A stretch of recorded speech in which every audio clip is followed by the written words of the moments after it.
نحمده ونصلي على رسوله الكريم اما بعد فاعوذ بالله من الشيطان الرجيم بسم الله الرحمن الرحيم رب اشرح لي صدري ويسر لي امري واحلل عقدة من لساني يفقهوا قولي۔ السلام علیکم ورحمۃ اللہ وبرکاتہ۔ ناظرین، پروگرام دعا کیجئے کے ساتھ آپ کی خدمت میں حاضر ہیں۔ آج ہم انشاءاللہ جادو سے حفاظت کی دعاؤں کے موضوع پر آپ سے گفتگو کریں گے۔ جادو ہو یا کسی بھی قسم کی کوئی اور تکلیف، انسان کو ہمیشہ اپنے رب کی طرف رجوع کرنا چاہیے، کیونکہ ہر مشکل کا حل، ہر تکلیف سے نجات دینے کی طاقت صرف اس کے پاس ہے، کسی اور کے پاس نہیں۔ اور اللہ سبحانہ وتعالی خود فرماتے ہیں وَقَالَ رَبُّكُمُ ادْعُونِي أَسْتَجِبْ لَكُمْ، تمہارا رب کہتا ہے کہ مجھ سے دعا مانگو، ادعونی، میرے آگے ہاتھ پھیلاؤ، استجب لکم، میں تمہاری دعا قبول کروں گا۔ نبی صلی اللہ علیہ وسلم نے فرمایا کہ سب سے زیادہ عاجز وہ ہے جو دعا کرنے سے عاجز ہے، یعنی جو اپنے رب کو نہیں پکارتا۔ حقیقت یہ ہے کہ ہم سب رب کے محتاج ہیں اور رب ہی کے پاس ہر مسئلے کا حل ہے۔ اس لیے ہمیں ہر حال میں اٹھتے بیٹھتے سوتے جاگتے جب بھی تکلیف کا احساس ہو، جب بھی کسی ضرورت کا احساس ہو، فوراً اپنے رب کو پکارنا چاہیے اور پھر رب کے ساتھ ایک تعلق مضبوط رکھنا چاہیے، اور وہ رب کی یاد کا تعلق ہے۔ رب کی یاد دل سے بھی ہوتی ہے، زبان سے بھی ہوتی ہے، اور اس کے لیے کچھ اعمال ایسے ہیں جو رب کی یاد کا اظہار کرتے ہیں، جیسے نماز وغیرہ۔ تو انسان عام حالات میں بھی رب کو یاد کرتا رہے، لیکن خصوصی طور پر اگر وہ کسی تکلیف سے دوچار ہو، اس وقت اپنے رب کی طرف خوب دل لگا کر دعائیں کرے، رجوع کرے اور اپنے رب سے مانگے۔ اللہ سبحانہ وتعالی بندے کی دعا ہر وقت قبول کرتا ہے، لیکن اگر کوئی تکلیف یا بیماری ہو یا جادو کی شکایت ہو تو اس کے لیے باقاعدہ طریقے پر بیٹھ کر اپنے رب کو پکارنا، قبولیت کے اوقات میں رب کو پکارنا بہت ضروری ہے، کیونکہ جتنی بڑی مشکل ہوتی ہے اس سے نجات کے لیے اتنی ہی بڑی ایفرٹ بھی لگانی پڑتی ہے۔ اس لیے ضروری ہے کہ اللہ تعالیٰ سے بہت اچھی طرح دعا کی جائے، گڑ گڑا کر، اور اس سے پہلے اللہ تعالیٰ کی حمد و ثنا اور تعریف کے کلمات کہنا نہ بھولیے۔ سبحان اللہ والحمد للہ ولا الہ الا اللہ واللہ اکبر ولا حول ولا قوة الا باللہ۔ سبحان اللہ، پاک ہے اللہ، اللہ ہی کی تسبیح ہے، والحمد للہ، اب سب تعریف اللہ کے لیے ہے، ولا الہ الا اللہ، اور نہیں کوئی الہ مگر اللہ، واللہ اکبر، اور اللہ سب سے بڑا ہے، ولا حول ولا قوة الا باللہ، اور کسی قسم کی نیکی کرنے کی طاقت اور گناہ سے بچنے کی طاقت نہیں انسان کے پاس مگر اللہ ہی کی مدد سے۔ اسی طرح کسی بھی تکلیف اور کسی بھی بیماری سے نجات صرف اللہ سبحانہ وتعالیٰ کی مدد سے ہی ہو سکتی ہے۔ تو جہاں تک جادو کا تعلق ہے تو اس سلسلے میں یاد رکھیے کہ جادو کے بہرحال اپنے اثرات ہوتے ہیں مگر بإذن اللہ، اور اس سلسلے میں ہمیں یہ بھی یاد رہے کہ جادو کے اثرات نبی صلی اللہ علیہ وسلم پر بھی ہوئے تھے۔ حضرت عائشہ فرماتی ہیں کہ نبی صلی اللہ علیہ وسلم پر جادو کیا گیا اور اس کا اثر یہ ہوا تھا کہ آپ خیال فرماتے کہ کوئی کام آپ کر چکے ہیں، حالانکہ وہ کام ابھی آپ نے نہ کیا ہوتا، لیکن اس جادو کا کوئی تعلق نبی صلی اللہ علیہ وسلم کے فرائض منصبی سے نہیں تھا، یعنی آپ کے اوپر باقاعدہ وحی آتی تھی، آپ لوگوں کو تعلیم دیتے تھے، آپ کی جتنی بھی ذمہ داریاں ہیں ان کو بہت آسان طریقے سے پورا کر رہے تھے۔ ہاں، بعض اوقات عام روزمرہ کے کاموں میں کچھ خلل واقع ہو جاتا۔ اسی طرح حضرت عائشہ رضی اللہ تعالی عنہا پر بھی جادو کیا گیا۔ اس سلسلے میں عمرہ جو ان کی شاگرد ہیں وہ کہتی ہیں کہ ایک مرتبہ حضرت عائشہ بیمار ہو گئی اور ان کی بیماری کا دورانیہ بہت لمبا ہو گیا، یعنی وہ ٹھیک نہیں ہو رہی تھی۔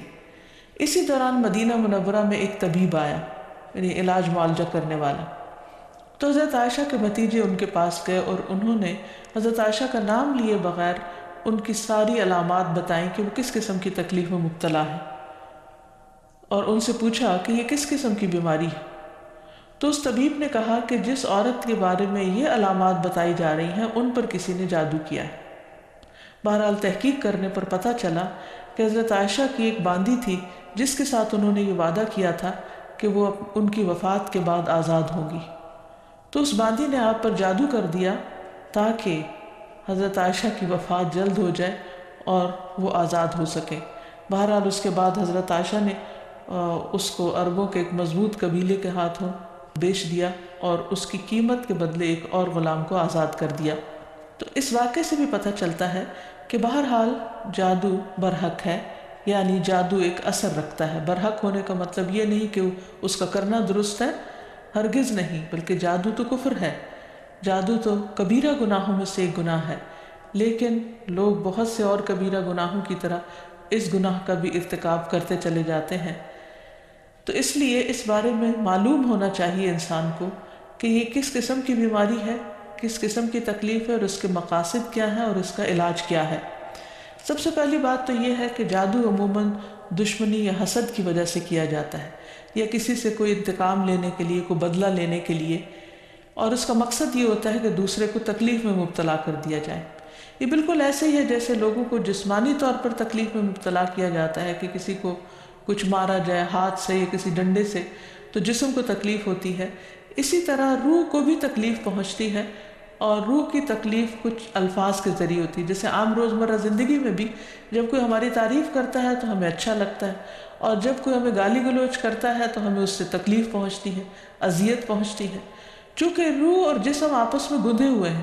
اس لیے اگر جسم کو کوئی تکلیف پہنچتی ہے تو وہ اس کا اثر روح تک جاتا ہے۔ اسی طرح اگر روح پر کوئی چیز اثر انداز ہوتی ہے، کوئی کلام یا کچھ ایسے عملیات، تو اس کا اثر جسم تک بھی جاتا ہے۔ اور اس طرح انسان جادو کے اثر سے نہ صرف یہ کہ روحانی طور پر بلکہ بعض اوقات جسمانی طور پر بھی بیمار ہو سکتا ہے، اور اس میں بہت سے مذموم مقاصد ہوتے ہیں۔ بعض اوقات والدین اور اولاد میں، یا شوہر بیوی میں، یا دوستوں میں لڑائی جھگڑا اور ناچاکی پیدا کی جاتی ہے، اور باہم پیار محبت کے رشتوں کے اندر نفرت کے بیج بوئے جاتے ہیں۔ پھر یہ کہ جادو کی علامات کیا ہیں، کس کو کیسے پتہ چلے کہ جادو ہوا ہے یا نہیں، تو اس میں یہ ہے کہ انسان کی ان یوزول سی کنڈیشن ہو جاتی ہے، یعنی انسان اسی روٹین میں زندگی بسر کر رہا ہے، وہی صبح اٹھنا، کھانا پینا، روزمرہ کے معمولات، لیکن کسی چیز میں دل نہیں لگتا، طبیعت بیزار ہونے لگتی ہے۔ اور یہ نہیں کہ یہ ایک دن کے لیے، 2 دن کے لیے، کیونکہ ایسا تو ہر ایک کے ساتھ ہو ہی جاتا ہے، ایک لمبے عرصے کے لیے کیفیات تبدیل ہونے لگتی ہیں، سستی یا گھبراہٹ طاری ہو جاتی ہے، ذہنی انتشار یعنی کسی چیز پر کنسنٹریشن کا نہ رہنا، حد سے زیادہ چڑچڑا پن، بعض اوقات عبادات میں بالکل دل نہ لگنا، اور بغیر کسی ظاہری بیماری کے یا بغیر کسی ظاہری جسمانی بیماری کے انسان کے اندر بیماری کی کیفیت محسوس ہوتے رہنا۔ بعض اوقات ڈراؤنے خواب آتے ہیں، کبھی خون کے چھینٹے اور کچھ غیر معمولی قسم کی چیزیں گھروں میں دیکھی جاتی ہیں۔ بعض اوقات خاوند بیوی ایک دوسرے سے نفرت کرنے لگتے ہیں، ان میں جدائی تک ہو جاتی ہے۔ لیکن اس کا یہ مطلب نہیں کہ ان علامات میں سے کوئی ایک علامت کسی وقت انسان کے اندر پائی جائے تو انسان فوراً شک کرے کہ مجھ پر جادو کر دیا گیا، کیونکہ آج کل یہ وبا بھی بہت عام ہو چکی ہے کہ ہر دوسرا شخص اس فہم میں گرفتار ہے کہ اس پر کسی نے کچھ کر دیا ہے۔ یہ ضروری نہیں ہوتا کہ ہر وقت ایسی علامات کسی کے کچھ کیے سے ہی ہوں، یہ ویسے بھی انسان ہے، کبھی تھک جاتا ہے، کبھی غذا میں کوئی تبدیلی ہو جاتی ہے، کبھی ویسے بھی انسان کا دل اللہ کے ہاتھ میں ہے، جس طرف چاہے اس کو پھیر دے، تو انسان کی طبیعت میں ایک ملال سا اور ایک سستی، ایک بے چینی سی پائی جاتی ہے۔ تو ان سب چیزوں کا تعلق ضروری نہیں کہ جادو سے ہی ہو، لیکن اگر جادو ہو تو یہ علامات انسان میں دکھائی دیتی ہیں۔ اب اگر کسی کے اندر ایسی چیزیں ہیں اور علاج کے باوجود، جسمانی علاج کے باوجود شفا نہیں ہو رہی، تو اس کے لیے ضروری ہے کہ انسان پھر روحانی علاج بھی کرے۔ روحانی علاج کے لیے ضروری نہیں کہ کسی بابے کے پاس یا کسی مذہبی بزرگ کے پاس ہی انسان جائے، انسان خود بھی اللہ سبحانہ تعالیٰ کا کلام پڑھ سکتا ہے اور پورے یقین اور ایمان کے ساتھ، اور اس سے انسان کو شفا ہو سکتی ہے، کیونکہ کسی انسان کے ہاتھ میں کوئی طاقت نہیں، اصل طاقت اللہ کے کلام میں ہے، جس کو پورے یقین اور ایمان کے ساتھ پڑھنا چاہیے۔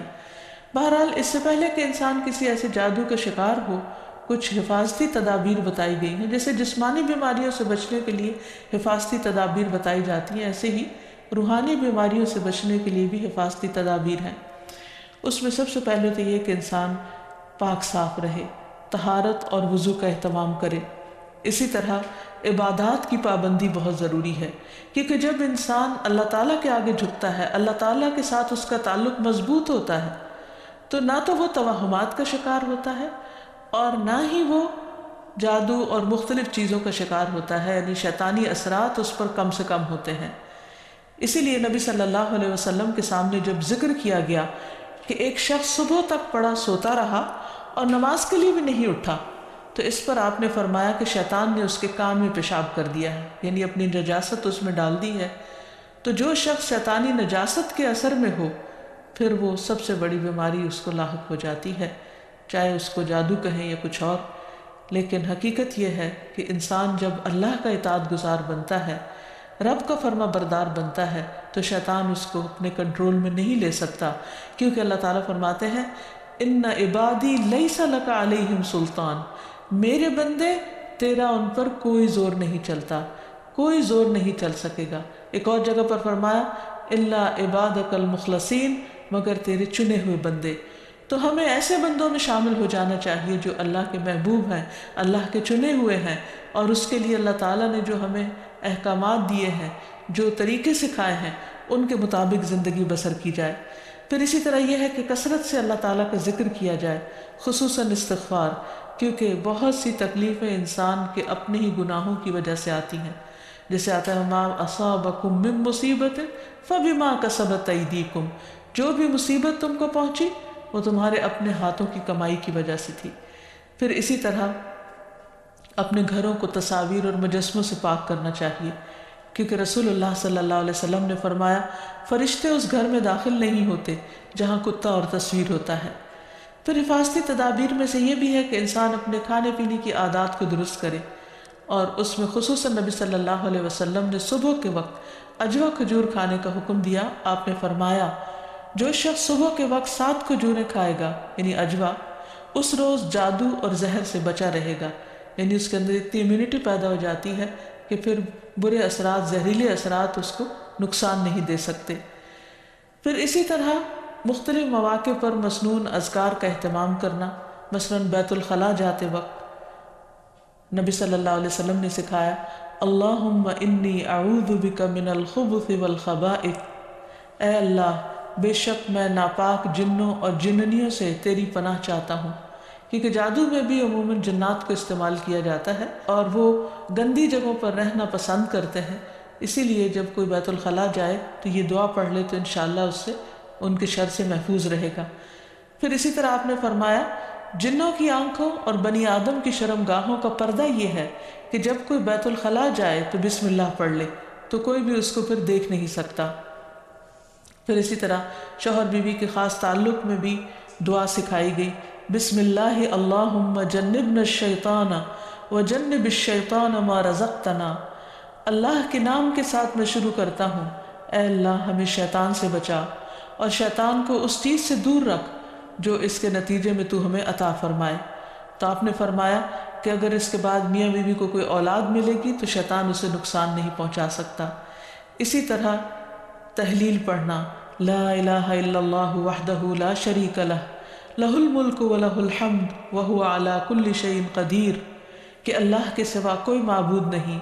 تنہا ہے، اس کا کوئی شریک نہیں، اسی کے لیے بادشاہی ہے اور اسی کے لیے تعریفیں ہیں، اور وہ ہر چیز پر قدرت رکھنے والا ہے۔ دن میں جو شخص 100 دفعہ اس کو پڑھے گا اس کے لیے 10 غلاموں کو آزاد کرنے کا ثواب ہے، 100 نیکیاں لکھی جائیں گی، 100 برائیاں مٹائی جائیں گی، اور خصوصاً اس دن وہ شام تک شیطان کے شر سے محفوظ رہے گا، اور کوئی شخص اس دن اس سے بہتر عمل کرنے والا نہیں سمجھا جائے گا سوائے اس کے جو اس سے زیادہ اس کو پڑھے۔ پھر اسی طرح انسان ہر معاملے میں جہاں بھی انسان کو مشکل ہو اللہ تعالیٰ کی پناہ میں اپنے آپ کو دے۔ تو خلاصہ کلام یہ ہے کہ انسان اپنے آپ کو مختلف طرح کے توہمات سے بھی بچائے اور ہر چھوٹی بڑی بات کو جادو قرار نہ دے، یا کسی کام کو کرنے کا ارادہ نہ ہو تو یہ سوچے کہ مجھ پر جادو کر دیا گیا ہے اس لیے میں اس کام کو نہیں کر سکتا۔ تو یہ دراصل شیطانی وسوسے ہوتے ہیں، اس لیے ان سے بچنا بھی ضروری ہے۔ بہرحال اگر ایسے وسوسے ہوں یا حقیقت میں کوئی بیماری ہو تو اس کا علاج بھی بتایا گیا ہے، کیونکہ کوئی بیماری ایسی نہیں کہ جو قابل علاج نہ ہو۔ رسول اللہ صلی اللہ علیہ وسلم نے فرمایا ہر بیماری کے لیے دوا ہے۔ جب کسی مریض کو صحیح طریقے پر بیماری کی دوا پہنچتی ہے تو وہ اللہ تعالیٰ کے حکم سے درست ہو جاتا ہے۔ اسی طرح جادو بھی ایک بیماری ہے اور اس بیماری کا علاج بھی قرآن و سنت میں موجود ہے۔ اس کے لیے سب سے پہلے تو یہ پتہ لگانے کی ضرورت ہے کہ کیا واقعی جادو ہے بھی یا نہیں۔ اور اس میں ہم دیکھتے ہیں کہ نبی صلی اللہ علیہ وسلم کو خواب کے ذریعے دکھایا گیا تھا کہ ان پر جو جادو کیا گیا ہے وہ کہاں پر دبایا گیا ہے،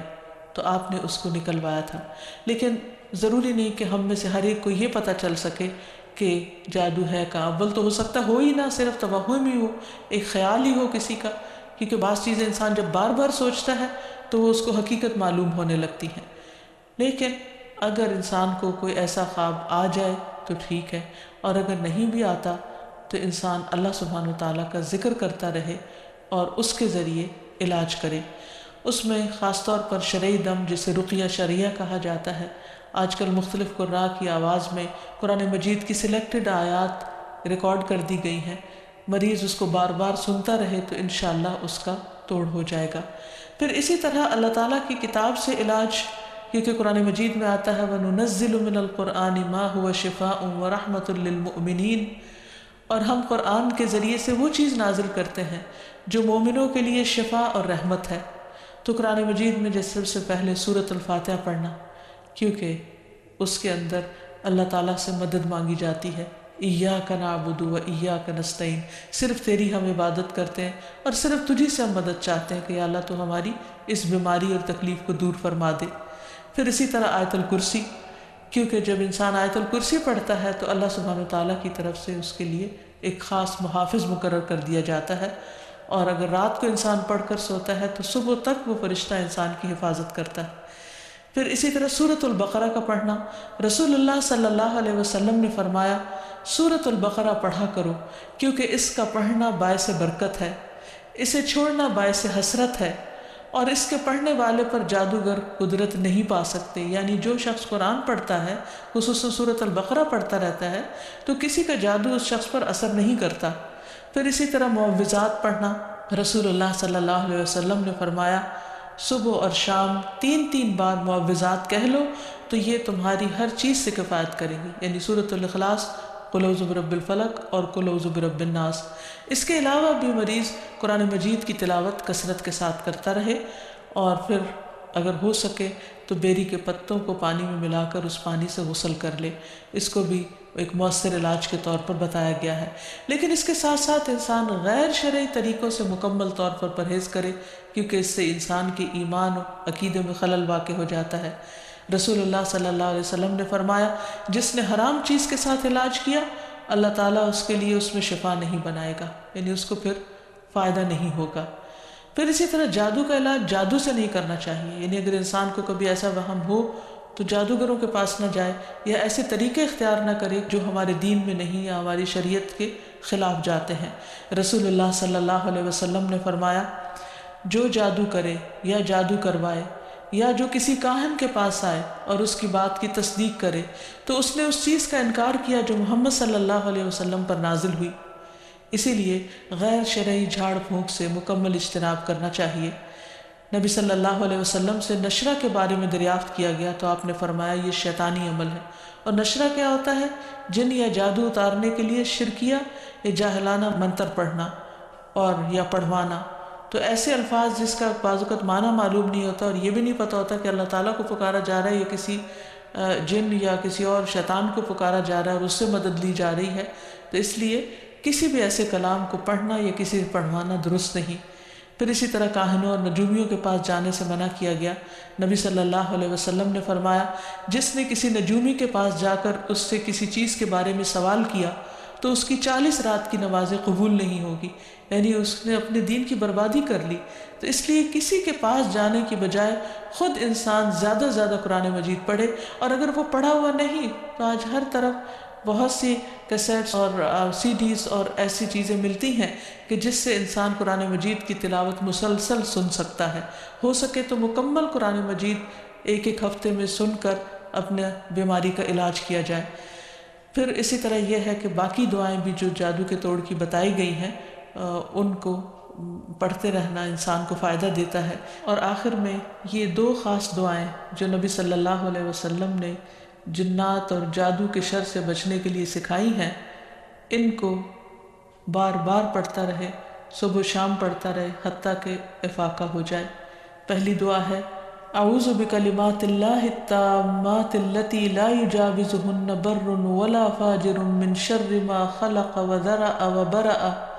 ومن شر ما ينزل من السماء ومن شر ما يعرج فيها ومن شر ما ذرأ في الأرض ومن شر ما يخرج منها ومن شر فتن الليل والنهار ومن شر كل طارق إلا طارقا يطرق بخير يا رحمن۔ میں اللہ کے کامل کلمات کے ساتھ پناہ چاہتا ہوں جن سے آگے نہ تو کوئی نیک اور نہ ہی کوئی برا شخص بڑھ سکتا ہے، ہر اس چیز کے شر سے جس کو اس نے بنایا، پیدا کیا اور پھیلایا، اور ہر اس چیز کے شر سے جو آسمان سے اترتی ہے، اور ہر اس چیز کے شر سے جو اس میں چڑھتی ہے، اور ہر اس چیز کے شر سے جسے اس نے زمین میں پیدا کیا، اور اس چیز کے شر سے جو اس سے نکلتا ہے، اور رات اور دن کے فتنوں کے شر سے، اور رات کو آنے والے کے شر سے، سوائے اس کے جو خیر کے ساتھ آئے، اے رحم فرمانے والے۔ تو یہ دعا اور ایک اور دعا جو شدید جنات کے حملے سے بچانے والی دعا ہے، جس کے بارے میں کعب الاحبار کہتے ہیں کہ اگر میں یہ چند کلمات نہ پڑھتا تو یہود مجھے گدھا بنا دیتے۔ لوگوں نے پوچھا وہ کلمات کیا ہیں؟ تو کعب نے کہا، اعوذ بوجہ اللہ العظیم الذی لیس شیء اعظم منہ وبکلمات اللہ التامات التی لا یجاوزہن بر